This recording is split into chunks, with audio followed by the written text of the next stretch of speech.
Good morning, everyone. We are here for the Decoding Data Science podcast, and we have a very special guest, Salma Turki. She is a seasoned technology executive and a digital transformation leader with over 25 years of global experience across industries. She is also passionate advocate for women in tech, leading award-winning initiatives to empower female leaders in the emerging technology. And today, this is an amazing topic that we are going to talk about. All of us here are talking about AI agents, automations, the type of jobs that are going to get lost, and the new types of jobs that are getting created. There is a lot of chaos in the social media, especially. So I thought I will get an expert who has seen these digital transformations and what she is also giving you an advice, because it's all noise right now, and for the new people especially, it's good to hear this. So it's going to be an amazing podcast with a lot of interesting conversations. Listen in for 30 minutes and you will gain a lot of insights. So in this specific episode, we are going to see how digital transformation and AI, as I was mentioning, are reshaping. I will not say reducing, but they are reshaping the job roles, the skills needed to thrive in this evolving workspace, and how businesses can adapt to drive both efficiency and employment. So, for the first question to Salma is, according to you, how are these digital transformations and AI actually reshaping the industries from your experience talking to a lot of partners? And what are the new skill sets that are essential for becoming for the workforce that is theirs? Thank you. Hey, hi, Mohammed. How are you? Hello, everybody. I'm really, really happy to be here. This is, as you know, a topic I'm very passionate about: digital transformation, automation, and people. Because it's all about people, right? In the middle of this whole turmoil and changes. So, I mean, for me, digital transformation and AI are not just technology shifts, right? They are really, really fundamental changes in the way we work and how work gets done in all of the industries, across all the regions, worldwide, globally, you name it. So, across industries, it's really automating repetitive tasks. This is pretty much at the core, at the baseline. Enabling faster decision making, that's the whole point, basically, to really get access to data and information which was not available before that. Why? Because decision making is important. I mean, look what is going on for the past weeks. I mean, things are changing rapidly and people need to make decisions. And also, what people are seeking for this highly competitive global market that we live in is really the to enhance the customer experiences. This is what they're looking for: getting insights to have a better grip on the customer experience, to really shift things around. So, in healthcare, I mean, everybody knows now it's really, really leveraging AI, diagnostics, for example, all the the radiology expertise and specialty is completely changing and shifting. I mean, a few weeks back, we saw that image scanning, AI enabled, has 95% of accuracy to predict cancers that might be declared 5 years from now, which is kind of amazing. Finance, it's completely changed with fintech that we know. There's a lot of pressure. You have a lot of robo advisors for wealth management, asset management, and you have in retail completely changed and shifted the approach to how they engage with their clients. So predictive analytics, which is needed, and transforming the whole supply chain and inventory management through AI-enabled applications. And yeah, this is a clear shift, and everybody is conscious of it. Everybody's aware of it, and from a purely operational roles, hybrid roles. So the idea is not just you doing your task on a day-to-day basis. Now you're going to be augmented. This is how I see it. You're going to be supported, enabled, supported by tools, algorithms, and applications. So it's really going to enhance your domain knowledge with digital fluency, basically, because it's information you didn't have access to, and it accelerates that whole process of you becoming an expert. So according to the World Economic Forum, over 85 million jobs will be changed. Oh, they say displaced, but for me, they will be changed by this year. Okay, well, maybe next year. And but the most important part is that about almost 100 million new roles would emerge. I mean, new roles, it means coming from the old ones, completely changed and adapted and adopted with new approaches. And it's going to be enhancing the humans in the loop, supported by machines and algorithm. This is how I see it, really.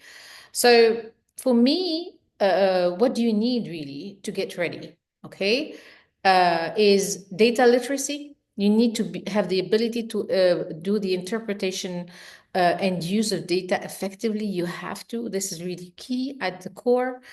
The amount of data, but of course, it has to be relevant to what you're doing, right?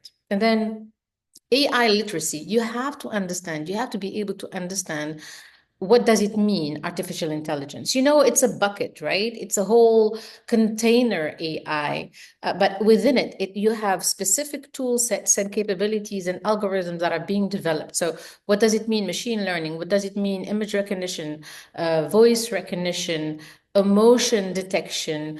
What do you have to really understand deep learning? What does it mean, GPT?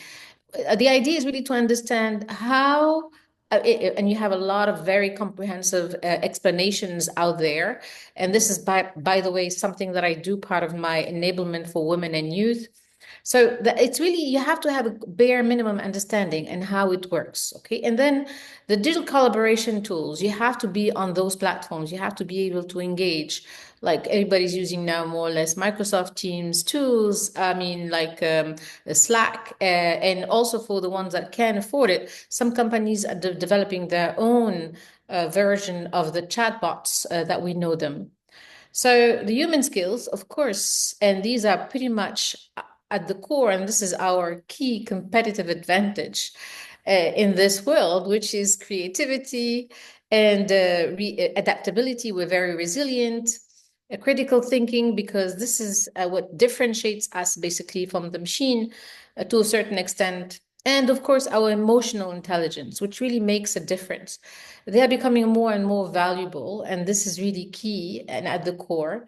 And anyway, they are completely embedded and innate and comes with us. So, and what is key is the enablement of the women, of course, because this is really important. Most of the jobs would be impacting women on the long run, and young people. They need to be equipped with these skills. This is not just about inclusion; it's about creating resiliency and future-ready workforce. And this is basically my recommendation as we speak for the shift in what kind of skills, Mohammed. So One follow-up question regarding this is, are academics right now ready for this new transformation that you are mentioning? interesting, Mohammed. You know, it depends where you are. I know that in the GCCs and the UAE specifically, there's a lot of focus on universities, programs, probably starting at the high school level. China announced this week that they are going to enforce, as of September 25th, AI education and enablement and programs starting from primary schools. So in Europe, I don't see that much happening, not yet, as well as in North America, but they have to.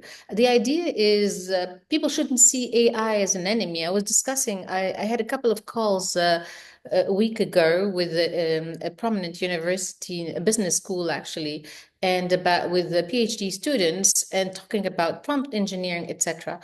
And we were having a debate. So, okay, should we enable AI? Yes, definitely. The idea is not only we should enable AI, we should really enable the future generations to be able to play with it, to use it at their advantage. And we need to make sure they understand that their owners need to be the one driving the topic, the expertise, the subject, while being enhanced and augmented with AI.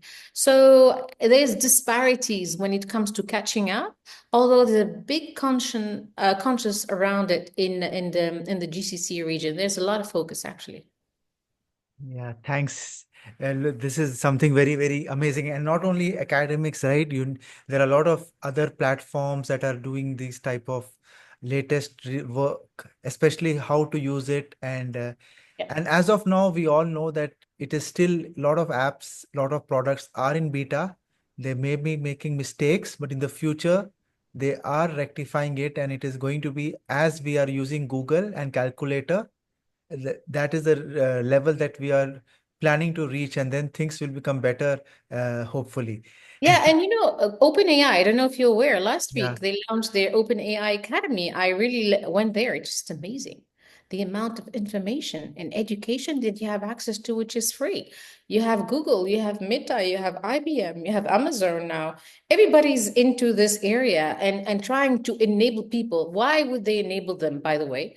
Just to make sure that they are fluent so they can really be mastering the tools of tomorrow. And it's pretty much a must for everybody to go there and get started. And anyway, this is not going to stop. Continuous learning. This is part of our footprint. This is part of our present. It is going to be part of our future because this is the way we're going to grow. And anyway, the average Gen Z that is born after 2000 is one out of two has a potential to live as over 100 years. So, what are you going to do? I mean, there's no such thing as a retirement at the age of 60 or 70. People now are going to be changing and switching careers all along, maybe every 10 years. It's going to be fun. Mhm. Yeah, that's great. So moving to our next segment regarding, we mentioned a lot of industries in your earlier segment. So according to you, which industries are most vulnerable to automation-driven job displacement, and what strategies can be implemented to ensure a smooth workforce transition? Hmm. Mohammed, every single industry is going to be touched as we speak. Okay. Every one of them. But the most obvious ones are the ones that include tasks that are routine, predictable, and repetitive. Okay. Of course, obviously, the first one that we think about is manufacturing. So, robotic process automation is replacing assembly line workers. And now in China, they become so effective at doing that that they are highly, almost unbeatable when it comes to automation, and they're going to really to the next level, and everybody's pretty much catching up. But manufacturing, yes, it's impacting. The manufacturing is being impacted highly by robotic process automation, as well as AI.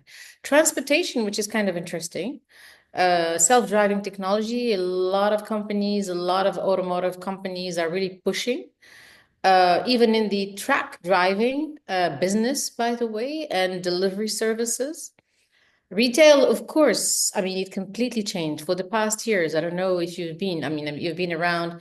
It's starting up in UAE, but it started a while back in Europe and in North America. You have self-checkout systems, the inventory robots for the heavy lifting duties, and also for the inventorying, reducing the need for cashiers and stock clerks as well, because they are really heavy duty and very impactful when it comes to if you I don't know if you've done a student job or a summer job as a cashier. It has a big toll basically on you. And customer service, of course, this is probably one of the most impacted one by AI powered chatbots handle large portion of inquiries. When I started really in this whole AI and cognitive journey, I started with IBM Watson. It was about 8 years ago, and that's when we built our first chatbot, actually, to relieve. And the focus was really on the financial sector, which were really pioneering. So you had the financial sector as well as the telco. Now everybody's catching up, even the government. So However, it's not all doom and gloom, right? I mean, for me, I really see an advantage. Why? Because first line, second line, when it comes to customer service, this is where it's very routine and pretty much like a frequently asked questions. But then you get really more to know the client, and you could do much more from an engagement cluster, client satisfaction, capturing more information to expand your scope of services, for example. So with the right strategy, and this is where when business comes in. So with the right strategy, automation can augment human capabilities rather than replace them. So instead of saying, oh yeah, but everything is automated, you have chatbots everywhere. But no, chatbots are there just to get rid of all the annoying questions, the first thing you do when you set up a customer service for internal or external for your IT is, I mean, please reset my password. It's so annoying. I mean, and it's very automatic. And that's the first thing you do when you're automating. And then what is more engaging is when you see the client is not happy, you capturing the emotions, you pick up the call and you start to engage.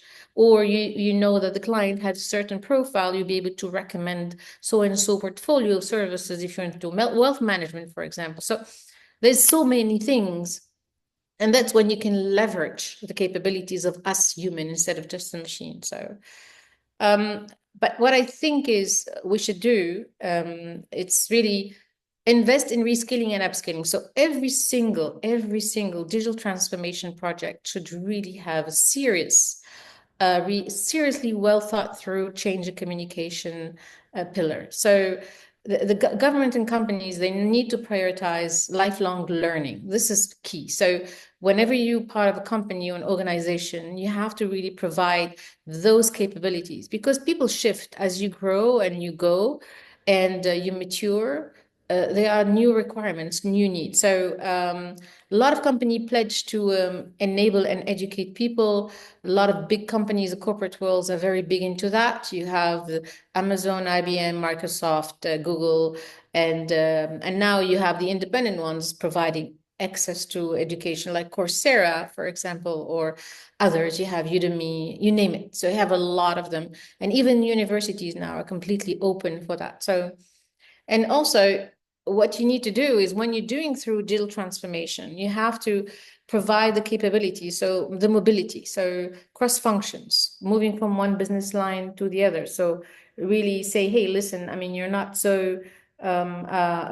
that happy into procurement. Why don't you move to the sales piece, or why don't you go here? The idea is not to lose those capabilities and encourage the workers to move into adjacent roles where human judgment is still key.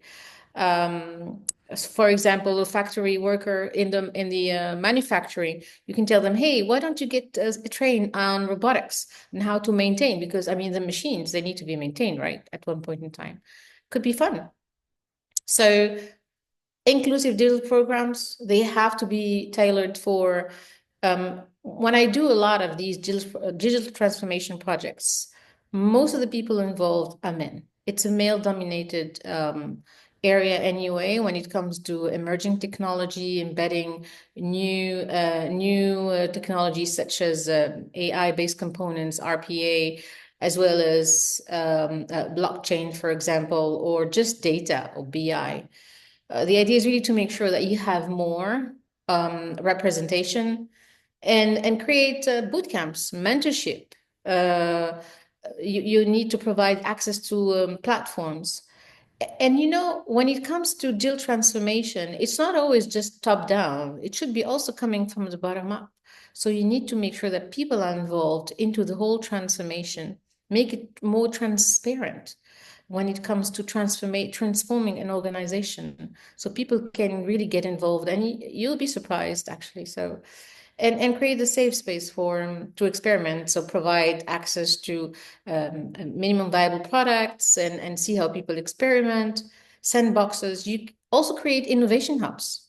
I mean, for the sole purpose of people to get involved. Some companies did that. I know a couple of companies in Saudi and a couple of other countries as well that I was involved into.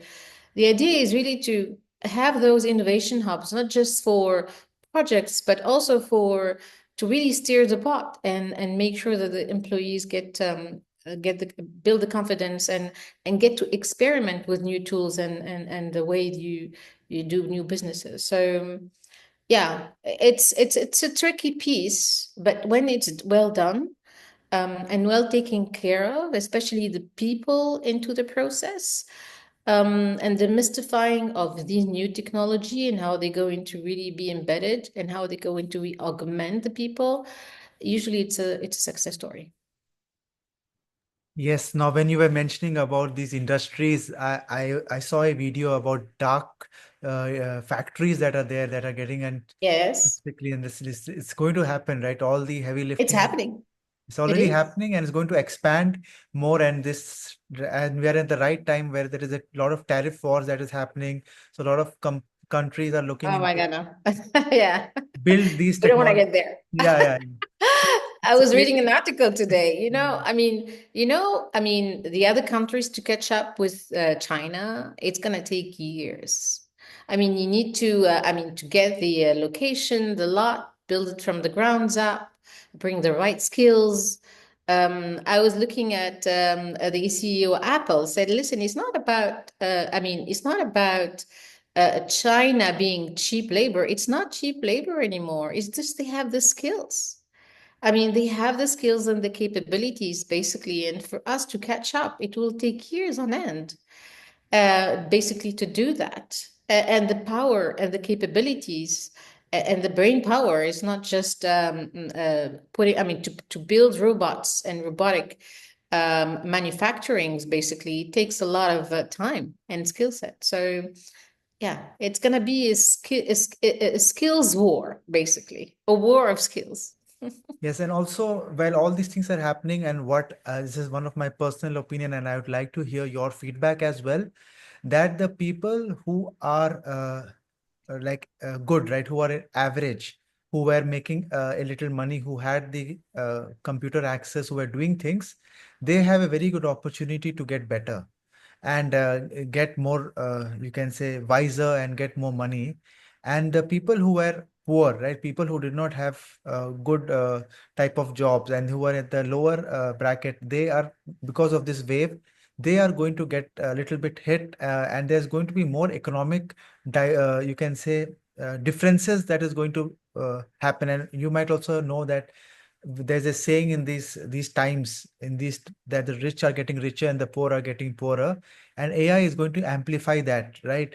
So this is my thought, and what is your 2 cents on this? I don't totally agree with that. I believe in the human capacity of adapting. And we adapted through a couple of wars, right? And few more, actually, when you count the the big empires in Asia and Eastern European countries as well. So uh, we adjust, we adapt, and we find ways, basically. Okay. So, okay, I mean, if AI is going to enable more on the manufacturing and the logistics, you will need people that have the skill sets to sell that stuff. Okay. And that's how you see the boom of influencers online. You have, I mean, whatever wealth you're going to create, it will have to be sold, right? And a lot of people will adapt and adjust. I was reading the story of the Xiaomi guy, the CEO. I mean, if you take a look at what he went through, it's just crazy. Yeah. I mean, all the failures, and he started from nowhere, and he's not an AI guy. And he's not a hardware guy. I mean, I was also looking at the story from the BYD guy. How many Mhm. times he failed, and it's absolutely not his background, by the way. And also, I looked at the story of Tesla. I mean, those two founders and how they struggled a lot. At the end, okay, they received money to go to have the breakthrough. But I really believe in our capacity. And I was reading also the story about this Dyson guy. Dyson is all over the place now. It's Yeah. high-end vacuum tool, but the guy, he did like 5,800 prototypes to be able to sell that the last one, and now he's very successful. I really believe in our capacity and our resiliency to adapt and learn And this is the property of us human being. And I'm really sure that there will be new opportunities to grow. I mean, this is me being positive, by the way. This is Yeah. how people know me. Yeah. I'm the optimist No, of no, the bunch. it's very important to be optimistic and as an also as an academician, they look at always the positive side, and that is the reason why encourage more and more people. The good thing about the place that we are from, UAE, they had initially they were very forefront about it, right? They did not even think that they should not use AI. They started immediately, they started pushing it. They had a Ministry of AI in 2017 itself. So this is something nice that they are now pushing more and more awareness about this, and how to how this can be also good for the all the workforce is something that we will see. But they are open to integrate these technologies, automate things, and improve the lives of the people that are there. And also, as you said, this very good word that jobs are not going to get lost, they are going to get transformed, as you said, right? Yes. Because end of the day, there are fewer people will be required to do it, but still there are new types of jobs that I was just mentioning, like there is going to be more of AI product managers. You mentioned Yes. prompt engineering, influencers, right? Now, this is that's the reason why Yes. we push people nowadays that you need to have an identity online, and that is very important because that is going to move like, and we will talk more about it in the next segment as well, where we are what is the opportunity ahead, right? And how can businesses leverage AI and digital transformation, not just to optimize efficiency but to create new job opportunities? So what are your thoughts on this? Yeah. So yeah, I mean, we have to really we need to really shift here. We need to say, listen, AI replacing jobs to AI enabling new economy models. It's really it's shifting. So AI replacing job to AI enabling new economic models. This is how we need to think about it. New economic models. The existing ones are not set in stones. We have to really think that it's evolving with our times, with everything that is happening. Okay.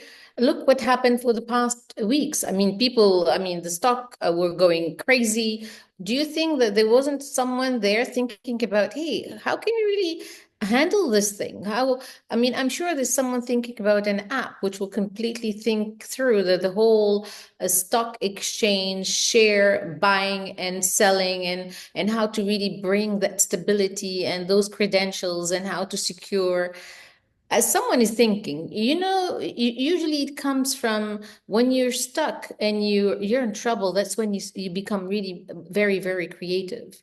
And I really believe in that. I don't know if you've been, I visited a lot of countries throughout my professional and personal quest actually and travels. And one of the wonders, I've been to a lot of countries in Africa, which is just amazing. I mean, the genius of the human, basically, and how they adapt to, for example, when you have energy deficiencies, how to adapt to that, how to readjust. You have to rethink this whole process based on where you stand and the issues that you're facing. So I really think I believe in the human genius and how we will be adapting. So the business that view AI only as a cost saving tool are missing out. So, I've been involved with a lot of companies. So based on their requirements, some of them, let's say 50-50 will be looking at cost cutting, but cost cutting for the operations, okay? Not necessarily cutting jobs, although some of them were very forefront at that, because some industries are very, very and highly competitive. So they just go and say, listen, I'm slashing here, and this is how I'm going to do it. I'm going to automate all of it. End of the story. And others are very creative. They say, listen, my idea is, why would I have all of my accountants, my brain power, completely stuck into this procurement or this financial collation information, while I really need them to rethink how I'm going to position myself, the new product that I need to buy, which merger acquisition I should be going after, which countries I should be investing in. So you see, Some of them are really, it depends really on the client. So it's really case by case. And the idea is really the market that really pushes certain behaviors. Okay.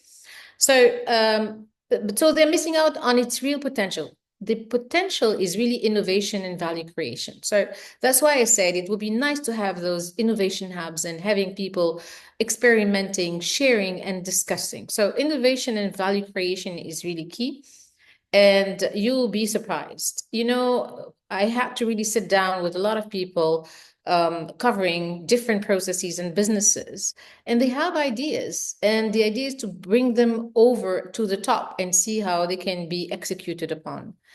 So as I mentioned, digital transformation is not always just top down. It should be really up, I mean, bottom up, and it has to be thought through. So, for example, agriculture. So AI. So now AI-driven precision farming is creating new roles in drone operations, for example.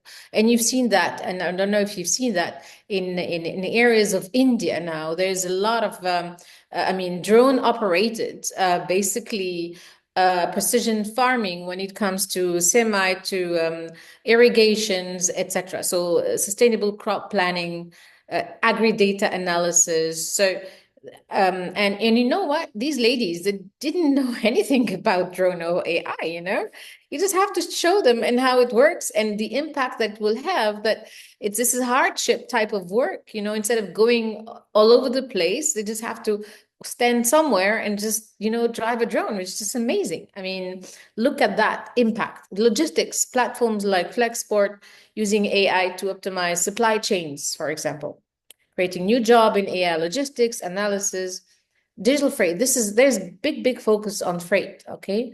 With ports being created here and there. You have few new ones in Africa competing with the ones in Europe, competing with the ones in the Middle East. High competition, and they have to be creative, create costs, but also augment the volumes because of the globalization of the market. The one which is really interesting, and I think has been hit hard as well, it's media and entertainment. Generative AI tools are just, people going crazy. Did you see that Ghibli thing, which was like crazy? The wave a couple of weeks ago, everybody's creating their own videos, and the thing is now it's time for the media and entertainment. Whatever, if you're a student or in that business, you have to sit down and think it through. You have to really think how you can leverage. I mean, the times where you have all these models costing you fortunes, basically, is gone. You just have to be very strategic when it comes to content. How are you going to position it? Prompt engineering, how you're going to create, how are you going to represent your brand? And also the AI assisted script writers. So you can get even crazier when it comes to creativity and innovation. So media and entertainment is changing as we speak and at a exponential level. Okay. The other one is education, obviously, and we know that. And there's a lot of discussion, but there's a lot of let's say acceptance. And anyway, people have no choice. Adaptive learning platforms opening roles in AI curriculum design, personalized learning coaching. More and more personalization of the education is key because we are unique. And for example, the how to really address proper education and support for people that are different, neurodiverse, for example, or I mean, people that have very specific disabilities. Now, AI is a breakthrough. It's an actual breakthrough because it's going to help not only the educators but also the students. And for me, I see really this as a positive. I have a positive spin on everything, right, Mohammed? So sorry.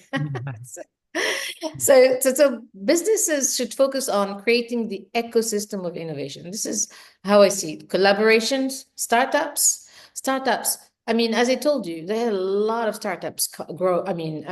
Starting here. I mean, in Europe, you have in GCC, in North America, in Africa, in India. I'm sure.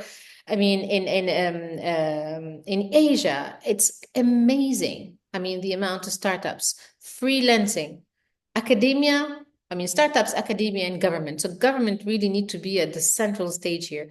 They have to be the one breaking the barrier. And this is what is happening at GCC. And that's really what is making the difference. Because breaking the barrier is very easy in GCC. They really have the strategy, and basically they see what's coming and what will be coming, and then they adjust in a very, very agile manner, which is a bit more difficult in more less young countries and continents. Countries, I would say. So they should also build human in the loop. So human in the loop always, always. You need to, when you have a business process, you have to really make sure that the human is in the loop. Maybe if you're reduced of humans, it's fine, but at least you have to keep them there for bias, for risk, for prejudice, for governance purposes, for risk assessment purposes. The human needs to stay in the loop for validation purposes, and you need to make sure this is completely embedded. So where technology augments rather than replaces people. This is how I see it. So collaboration, creating the innovation ecosystem, and then you have to keep the human in the loop to keep it honest. So it's a golden opportunity to design workforces that are more diverse and inclusive. So for us, you have to really have the representation of everybody. I know now D&I is becoming a bit of a controversial labeling or acronym or whatever, or initiative, but for me, it's very important. I'm not thinking about just gender. I'm thinking about diverse in cultural, in how we think, in how we talk, and how we walk, and inclusive, obviously. And we need to embed equity into the design of the digital strategies. It's very, very important for me, um, to make sure that we have all the underrepresented groups, create an entirely new career pathway. So Yeah, that's interesting. So yeah, we talked a lot about businesses, workforce, people who are already working, what they need to do. But just your final thoughts for all the people who are listening to this podcast, who are going to enter the workforce or are looking to transition or get a new opportunity. What are your thoughts? How can they prepare themselves and get the breakthrough? okay, well, I mean, at least for the students, young and less young, basically, it's really to understand where they stand, which market they're after, or which studies they're going after, and they have to really go and look at what's going on. What are the trends? Which markets? Which areas? How is this being impacted? And how it will be impacting them. And they need to really establish a sort of a calendar or a schedule.